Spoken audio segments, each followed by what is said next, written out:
Il accepte de s'humilier. Lève-toi. Regardez. Vous avez vu? Quand seulement je lui dis lève-toi, il a changé de position.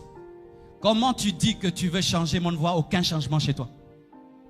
Tu parles toujours de la même manière. Tu agis de la même manière. Tu as toujours les mêmes habitudes. Tu as toujours le même caractère. Tu as toujours les mêmes réponses. Tu ne vas pas changer. Lorsqu'un homme veut changer, du coup, il se prépare à faire des choses nouvelles. Pourquoi? Il prépare d'être debout. Et quand tu veux être debout, les mains changent de position. Tiens-toi debout maintenant. N'est-ce pas que ce frère est moins lourd que l'autre, n'est-ce pas? Et ce frère peut taper celui-ci, n'est-ce pas? Mais, lui étant donné qu'il est debout, il peut même transporter quelqu'un qui est plus lourd que lui. Si tu réussis, tu vas aider ton frère, ta soeur, ton père, ta mère, ton quartier. Tiens-le debout. Tiens-le maintenant debout. Ainsi, tu peux soulever les problèmes de ta famille. Soulever les problèmes de ton pays. Réussis et tu me feras réussir. Prospère et tu me feras prospérer. Dieu dit à Abraham, je ferai de toi une source de bénédiction. Que Dieu te donne d'être la fierté de tes parents, la fierté de ton pasteur, la fierté de ta famille, la fierté de ta nation. Que Dieu au travers de toi fasse étudier les autres, qu'il puisse donner des loyers aux autres, des logements aux autres. Qu'au travers de toi, tu puisses inspirer toute une génération. Donne-moi un amen. Tu n'étudies pas que pour toi, il y a toute une génération derrière toi. Tu ne travailles pas que pour toi, il y a toute une génération derrière toi. Tu n'es pas excellent que pour toi, il y a toute une génération derrière toi. Ton échec, c'est l'échec de ta mère, c'est l'échec de tes frères, c'est l'échec de tes enfants, c'est l'échec de l'église.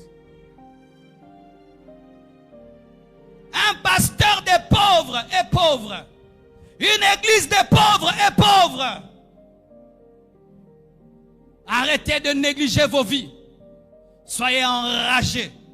Jésus est venu dans ce monde avec une rage terrible. En 3 ans de ministère, mes frères, il a servi plus qu'aucun homme dans ce monde. Il a laissé des traces indélébiles, sans électricité, sans internet, sans télévision ni radio. Yesu tozozoe kana côté, yako sambela non. Jésus ne priait pas, c'est un bosseur. Il ne priait pas seulement, mais c'est un bosseur. Bosser dur.